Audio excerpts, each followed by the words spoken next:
Hello students, welcome back to my channel. Vishal Gupta आपका teacher. कैसे हो आप सब स्टूडेंट्स? इस वीडियो में मैं आपको क्लास 11 का जो हमारा सब्जेक्ट है इकोनॉमिक का, उसमें जो स्टैटिस्टिक्स का पोर्शन है उसके 100 एमसीक्यूज़ कराने जा रहा हूँ। ठीक है स्टूडेंट्स, तो ये मैं चैप्टर वाइज आपको कराऊंगा पूरे 100 एमसीक्यूज़। तो चैप्टर 1 से स्टार्ट करते हैं।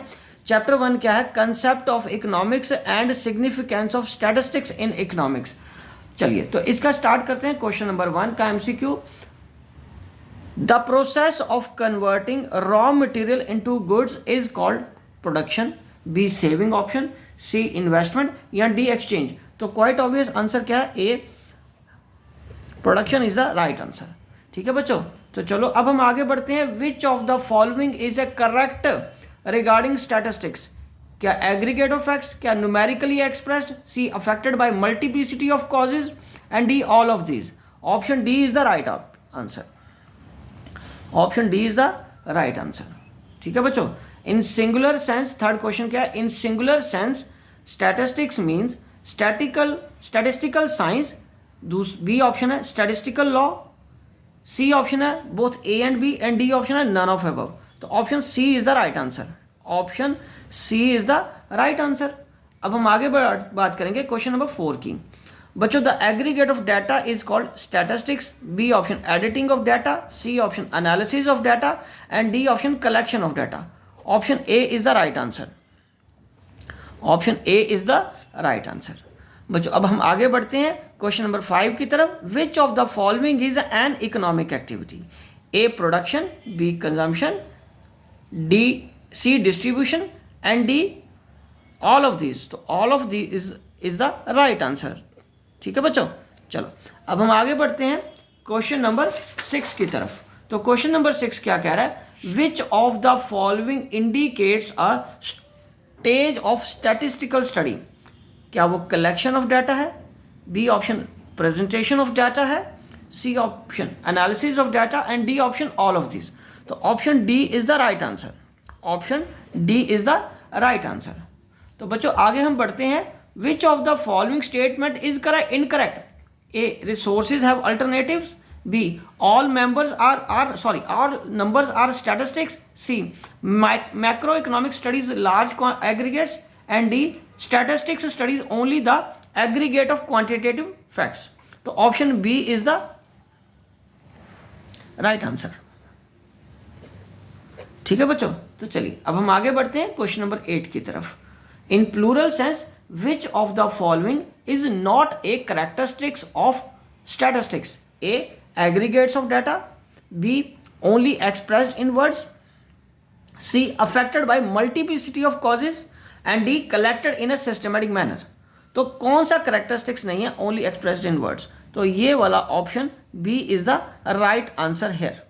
ठीक है बच्चों, तो इसी के साथ चैप्टर 1 के ये 8 एमसीक्यूज कंप्लीट हो गए। अब हम आगे बढ़ते हैं चैप्टर नंबर 2 की तरफ। Collection of data, question number 9। Data collected for the first time from the source of origin is called. उसको क्या बोलते हैं? क्या वो प्राइमरी डाटा है, क्या वो सेकेंडरी डाटा है, क्या वो इंटरनल डाटा है, या डी ऑप्शन है none of this. Option A is the right answer. ठीक है बच्चों, चलिए अब हम आगे बढ़ते हैं क्वेश्चन नंबर 10 की तरफ। तो क्वेश्चन नंबर 10 क्या कह रहा है बच्चों? क्वेश्चन नंबर 10 कह रहा है what kind of data are contained in the census of population and national income estimates for the government? A primary data, B secondary data, C internal data, and D none of this. कौन सा data है जिसमें census of population and national income estimate करती है government? तो वो किससे करेगी गवर्नमेंट?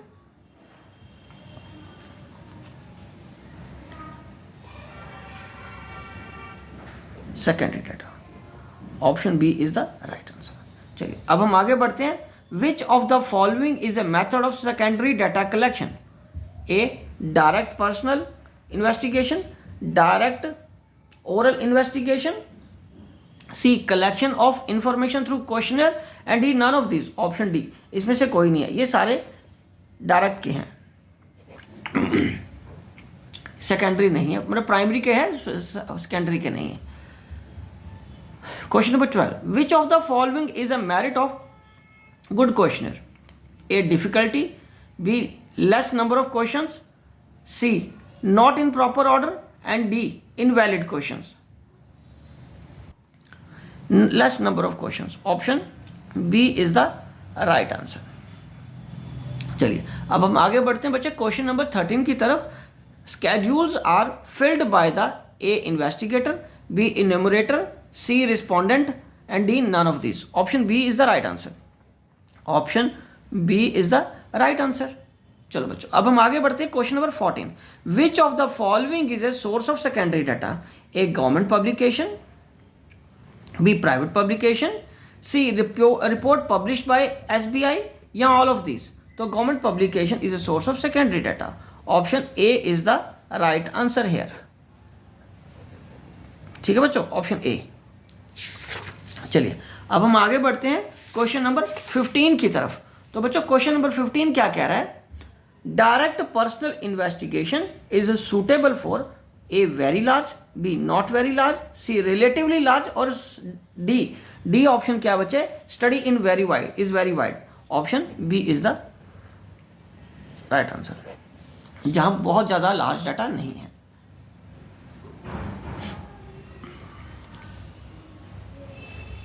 ठीक है बच्चों, चलो अब हम आगे बढ़ रहे हैं क्वेश्चन नंबर 16 की तरफ. Information from correspondent has following merits. A, economical, B, wide range, C both A and B, and D, originality is required. तो option C is the right answer है. ठीक है बच्चों, question number 17. Which of the following is not a quality of good questioner? A, simplicity, B, more calculations, C, no desirable question, undesirable question, and D, cross verification. तो option B is the right answer. ठीक है बच्चों, अब question number 18 है. Question number 18 की बात करें. In order to know the liking and disliking of the listeners, radio FM may collect the data from which of the following sources? A, direct personal investigation, B, indirect oral investigation, C, mailing survey, and D, enumerator's method. So option D is the right answer. Right हो. चलो अब हम आगे बढ़ते हैं question number 19 की तरफ. Chapter 3, census and sample method of collection of data. So 19 question क्या कर रहा है? Under random sampling each item of the universe has dash chance of being selected. A, equal, B, unequal, C, 0, D, none of these. तो option A. Question number 20. Personal bias is possible under A, random sampling, B, purposive sampling, C, stratified sampling, and D, quota. Option B is the right answer. Question number 21. For drawing lottery, dash sample is used.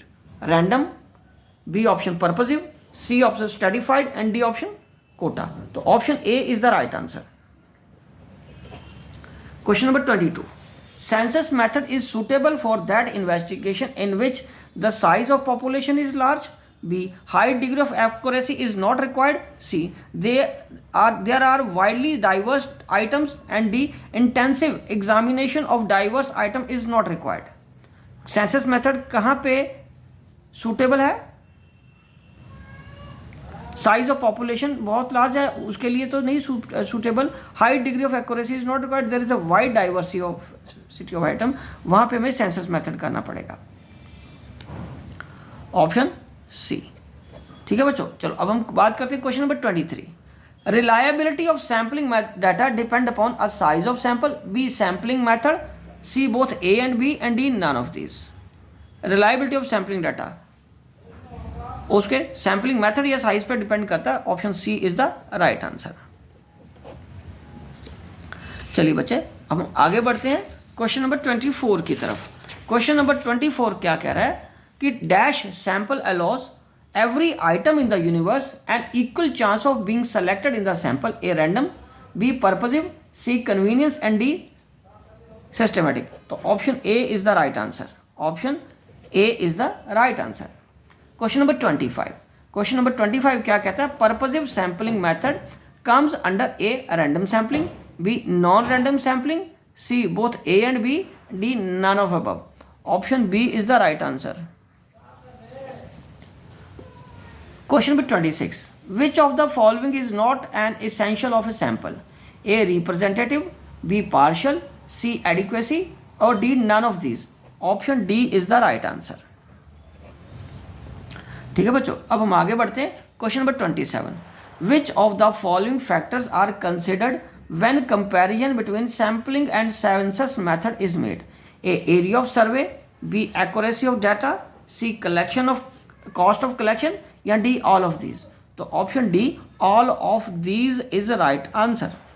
Question number 28, quota sampling is A costly, B not very costly, C least costly and D none of the above. तो option B is the right answer.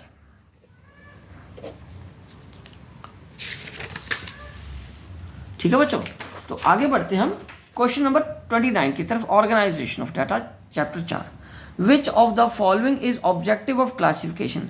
A simplification, B briefness, C comparability and D all of these. तो option D is the right answer. चलिए अब हम आगे बढ़ते हैं। Question number 30, classification of data on the basis of time period is called geographical classification, time basis के हिसाब से। बी ऑप्शन है क्रोनोलॉजिकल क्लासिफिकेशन, सी ऑप्शन है क्वालिटेटिव या डी ऑप्शन है क्वांटिटेटिव। तो क्रोनोलॉजिकल होता है जब टाइम के हिसाब से, टाइम बेसिस पे होती है। तो option B is the right answer here. Question number 31 बच्चों, क्वेश्चन नंबर 31 क्या कह रहा है? The character of a fact that can be measured in form of numbers is called A frequency, B variable, C attributes and D none of this. Option B कौन सा हमारा? Variable. ठीक है बच्चों, अब हम आगे बढ़ते हैं।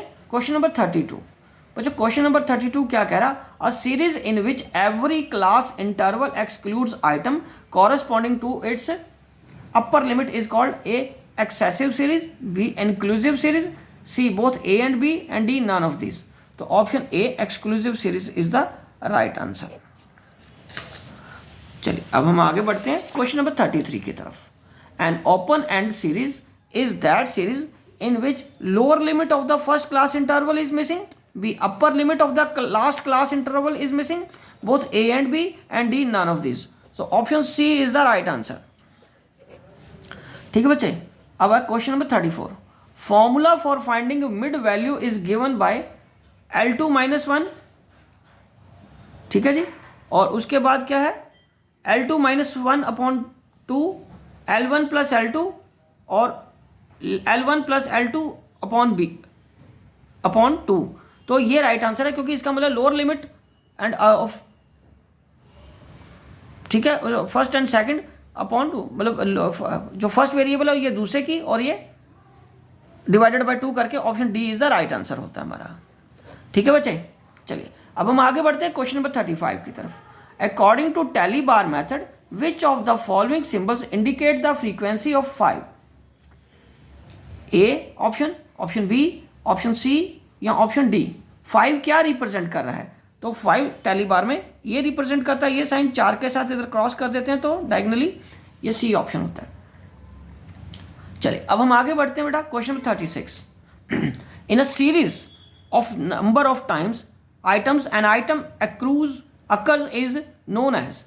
इन a series the number of times N item occurs is known as number, range, magnitude of the class interval और frequency। option C is the right answer। option C is the right answer।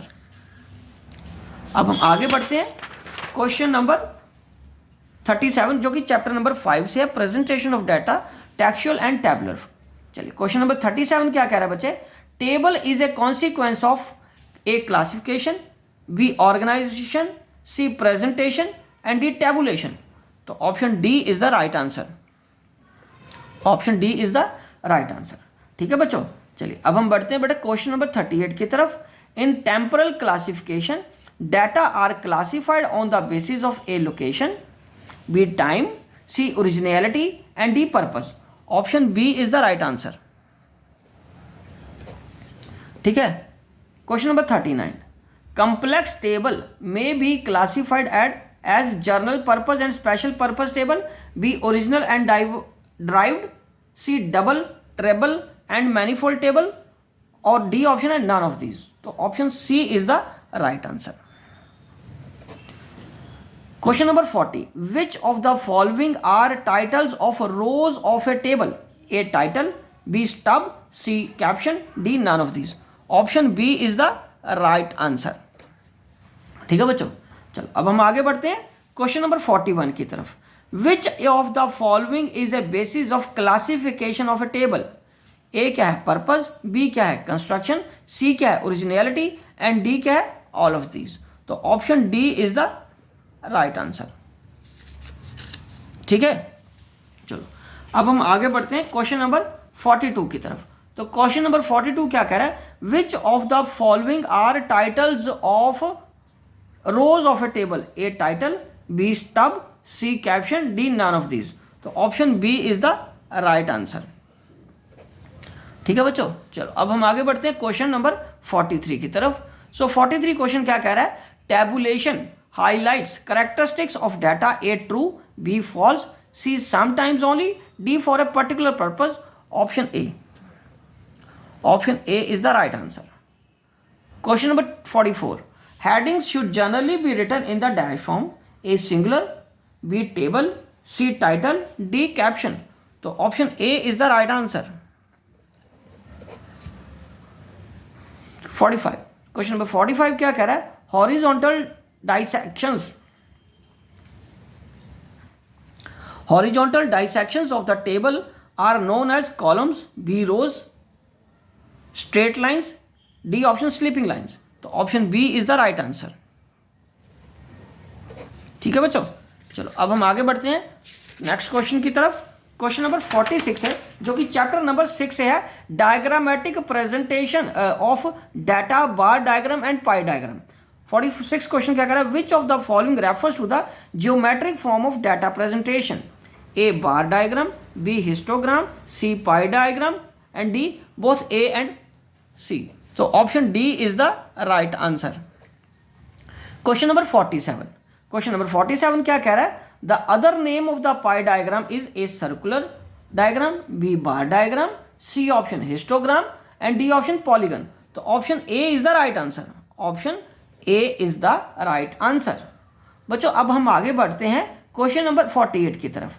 Diagrams which show total values of a set of data simultaneously are known as a percentage bar diagram, b different bar diagrams, c deviation bar diagram, and d multiple bar diagram। तो option C is the right answer. ठीक है बच्चों, चलो अब हम आगे बढ़ते हैं क्वेश्चन नंबर 49 की तरफ। Bar diagrams are type of which A geometric form, B frequency diagram, C arithmetic line graphs, and D none of this. तो बच्चों बार डायग्राम का आर टाइप ऑफ कौन सी है? ज्योमेट्रिक फॉर्म में होती हैं, अर्थमेटिक लाइन ग्राफ्स होते हैं, तो ज्योमेट्रिक फॉर्म में। ठीक है बच्चों, चलो ऑप्शन ए। अब हम आगे बढ़ते हैं क्वेश्चन नंबर 50 की तरफ। क्वेश्चन नंबर 50 क्या कह रहा है? Time series graphs are another name of arithmetic line graph, geometric graphs, frequency distribution, and D all of this. तो ऑप्शन ए, तो option A is the right answer. Arithmetical line graph, तो इसका भी option A था, मैंने लिखा नहीं, हालांकि मैंने टिक कर दिया था ऑप्शन ए। ठीक है बच्चों, इसमें कोई कंफ्यूजन आ रहा है, ऑप्शन ए है इसका भी 49 का, और 50 का भी क्वेश्चन का जो आंसर है वो ऑप्शन ए है। ठीक है बच्चों, चलें आगे। चलो अब हम आगे बढ़ते हैं क्वेश्चन नंबर 51 की तरफ। Frequency diagrams are A histogram, B polygon, C both A and B, and D pie diagrams only. Option C, option C is the right answer. चलो अब हम आगे बढ़ते हैं बेटे question number 52। Horizontal bar diagram are left to right, B up and down, C circular, D all of above. तो option A, option A is the right answer. चलो बच्चों अब हम क्वेश्चन नंबर 53 की तरफ बढ़ रहे हैं। Simultaneous presentation of total values as well as part values of a set of data is possible via bar diagram dash, उसको क्या बोलते हैं? कंपोनेंट बार डायग्राम, बी ऑप्शन मल्टीपल बार डायग्राम, सी ऑप्शन परसेंटेज बार diagram, D option deviation बार diagram. तो बच्चों वो क्या होगा? Component bar diagram. Option A is the right answer. ठीक है बच्चों, चलो अब हम आगे बढ़ते हैं क्वेश्चन नंबर 54 की तरफ। Dash can be helpful for showing the relationship of part to the whole when there are small number of levels and categories? A. Pie chart, B. Percentage bar diagram, C. both A and B, and D. none of these. तो कौन सा helpful है? Showing the relationship part of whole. Part of whole तो फिर वो percentage वाला ही ना, कि पार्ट्स भी दिख जाएगा उसको और 100% पे वो टोटल वैल्यू भी दिख जाएगी. तो option B is the right answer. चलो बच्चों, अब हम आगे बढ़ते हैं चैप्टर नंबर 7 की तरफ. Frequency diagrams, histogram, polygon and ogive curve. ठीक है. Question number 55. क्वेश्चन नंबर 55 क्या कह रहा है बच्चों? Normal curves also known as J shaped, L shaped, U shaped या बेल शेप्ड कर्व्स. तो आंसर क्या है? D. Option D is the right answer. ठीक है बच्चों, अब हम आगे बढ़ते हैं. Question number 56. Which of the following is a shape of frequency distribution curve? A shaped, B shaped, C U inverse U shaped और ऑल ऑफ दीज. तो यू शेप. ठीक है. Option B is the right answer. Sorry, C. Option C right answer है बेटा. Question number 57. What is the shape of less than ogive? Rising upward, falling downward, C option parallel to x axis या D option parallel to y axis. तो option A is the right answer, rising on upward. ठीक है बच्चों. चलो अब हम आगे बढ़ते हैं क्वेश्चन नंबर 58 की तरफ. Histograms are drawn only when for grouped data, raw data, C option any series, D option all types of series. Option A is the right answer. Question number 59. बच्चों, a histogram is a graphical presentation of a series of frequency distribution of an individual series, B discrete series, C continuous series and D none of these. Histogram graphical presentation किसका है? Continuous series का ना? Yes. Option C is the right answer. ठीक है बच्चों. चलो अब हम आगे बढ़ते हैं क्वेश्चन नंबर 60 की तरफ. 6060. In case of dash ogive the cumulative total tends to increase, A less than, B more than, C both A and B and D none of above. तो option C is the right answer. Both A and B is the इसका ही answer होते हैं. Less than भी हो सकता है और वो मोर देन भी हो सकता है. चलिए अब हम आगे बात करते हैं क्वेश्चन नंबर 61 की. Positively skewed curves have their tail more spread towards right. A true, B false, C can't be determined and D none of above. Option A is the right answer. ठीक है बच्चों. चलो अब हम बात करते हैं क्वेश्चन नंबर 62 की तरफ. Which of the following is not an example of geometric form of data presentation? A bar diagram, B time series graph, C ogive and D both A and B. Which of the following is not example of geometric form of not an example of geometric form of data presentation?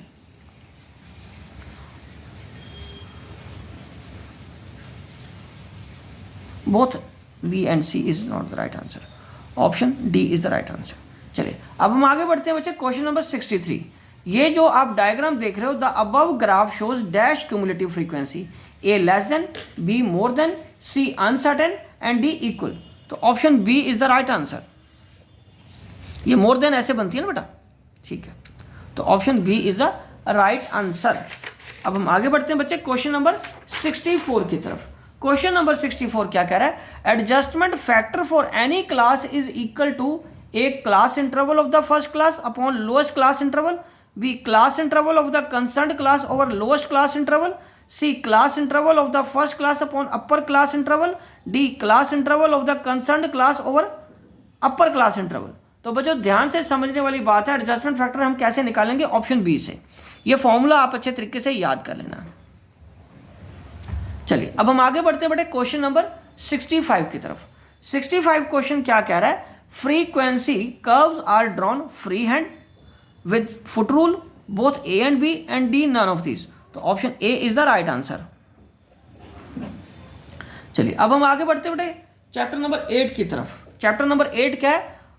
Arithmetic line graphs और graphs, time series graphs. ठीक है बच्चे. तो 66 question क्या है? Arithmetic line graphs are also known as linear graphs, non linear graphs, time series graphs and none of these. तो option C is the right answer.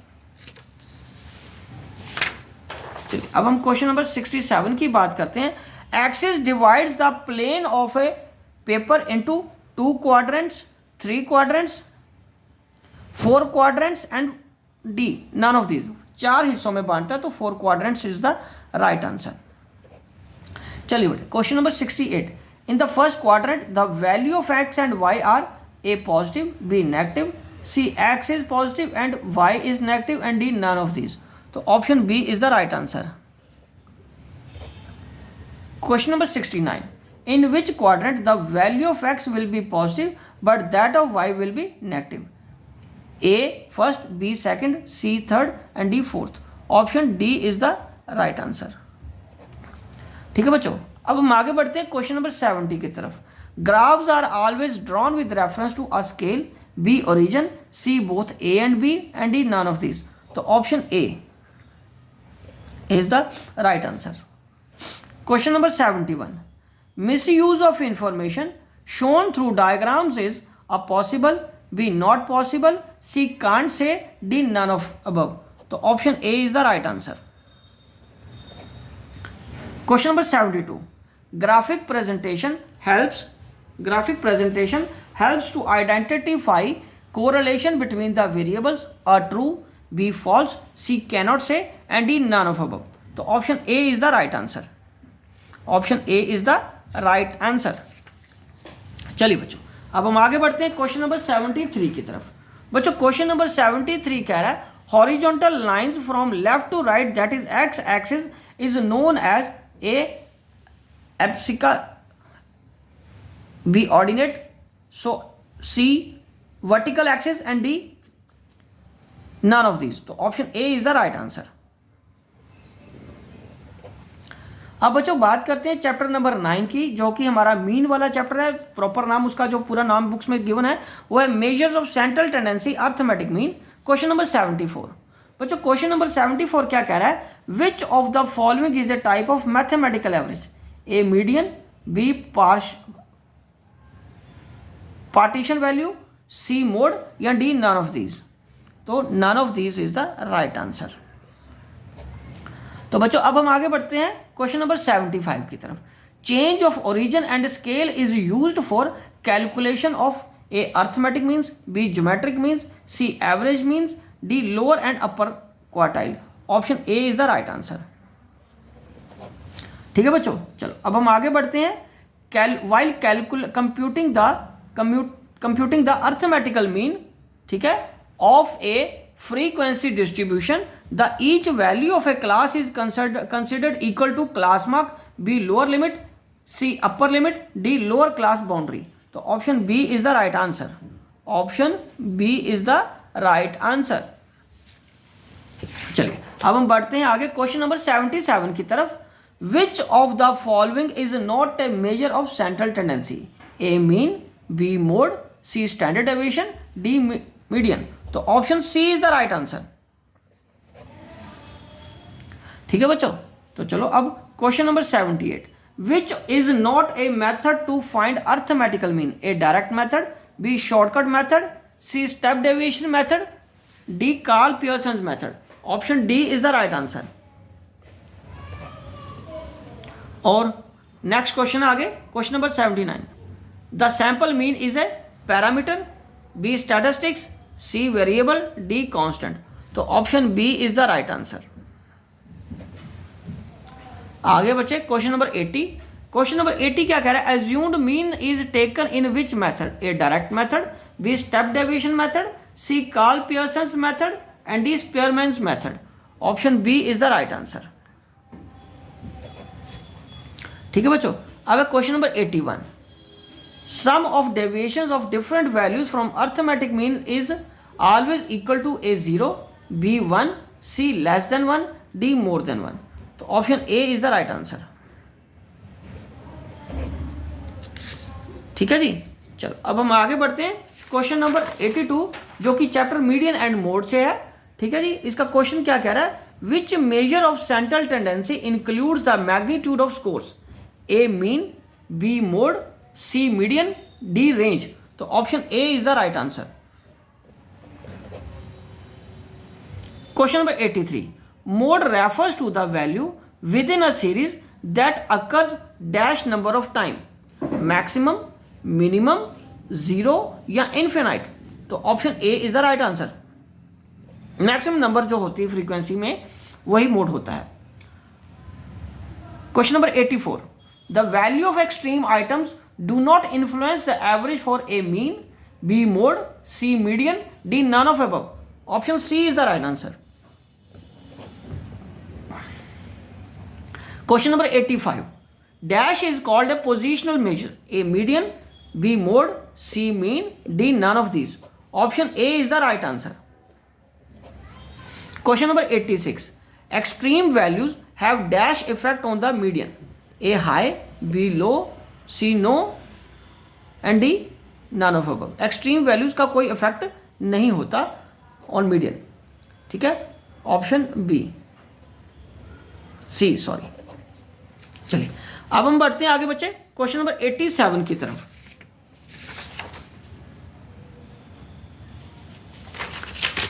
Question number 87 की तरफ। Question number 87 कहां पे है? ये रहा।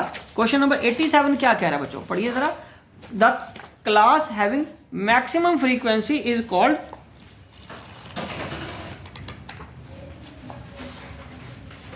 हाँ जी, the class having maximum frequency is called modal class, B median class, C mean class, D all of these. तो ऑप्शन हमारा modal class, option A is the right answer. ठीक है बच्चों, समझ लग गया आपको? चलिए, तो अब हमारा क्वेश्चन तो सिंपल था कि फ्रीक्वेंसी मैक्सिमम किस में होती है, मॉडल क्लास में। और 88 क्वेश्चन क्या कह रहा है, for determination of mode the class interval should be overlapping, B maximum, C minimum, D none of these. तो option A is the right answer. Option A is the right answer. चलो बच्चों, अब हम आगे बढ़ते हैं चैप्टर नंबर 11। चैप्टर नंबर 11 क्या कह रहा है, कोरिलेशन। क्वेश्चन नंबर 89 में है, dash is the statistical tool that studies the degree of all the relationships, A index number, B dispersion, C correlation and D range. Option C, option C is the right answer. Question number 90, correlation between different variable is a positive, B negative, C both A and B and D neutral.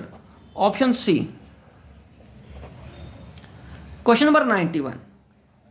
Dash is the situation when two variable change in different direction. Option A positive correlation, option B negative correlation, option C correlation and D dispersion. Option B is the right answer. ठीक है बेटे, option B. मैं दोबारा लिख देता हूँ, थोड़ा style से ज़्यादा ही हो गया। ठीक है, चलो अब हम आगे बढ़ते हैं क्वेश्चन नंबर 92 की तरफ। When two variables change in constant proportion it is known as A positive correlation, B negative correlation, C linear correlation and D non linear correlation. Option C is the right answer.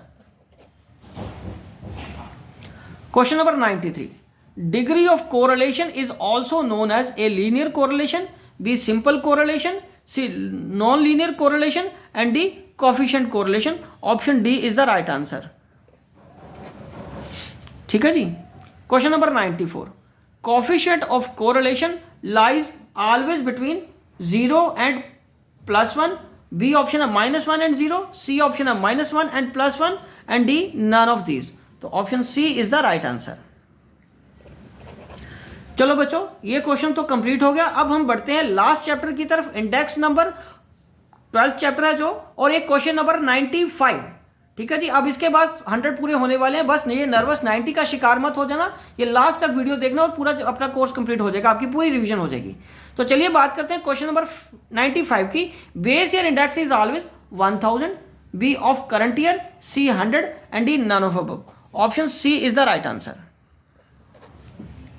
बच्चों question number 96, the time period for which an index number is determined is known as A base period, B normal period, C current period and D none of above.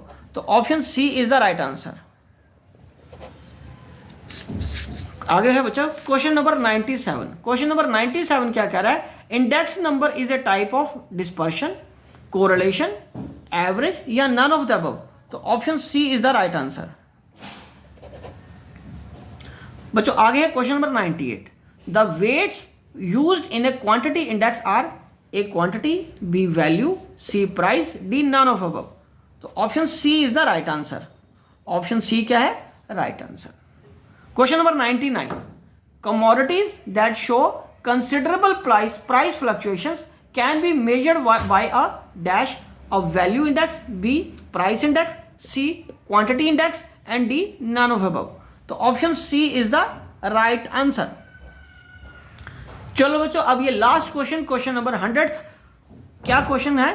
Fishers method of calculating the index number is based on the geometric mean, B harmonic mean, C arithmetic mean and D none of above. Option A is the right answer. Option A क्या है हमारा? Right answer. ठीक है बच्चों, तो बच्चों इसी के साथ ये क्वेश्चन सारे कंप्लीट होते हैं। आई होप कि आपको समझ आ गया होगा। ये आपकी तैयारी के लिए, आपकी रिवीजन के लिए बड़े हेल्पफुल क्वेश्चंस हैं। ऐसे ही क्वेश्चन या इस जैसे क्वेश्चन ही आएंगे आपको, एक ये चैप्टर सारे रिवाइज हो जाएंगे ये क्वेश्चन जब आप करोगे तो। ठीक है बच्चों, तो इसी के साथ मैं ये वीडियो कंक्लूड करता हूँ। Wishing you good luck.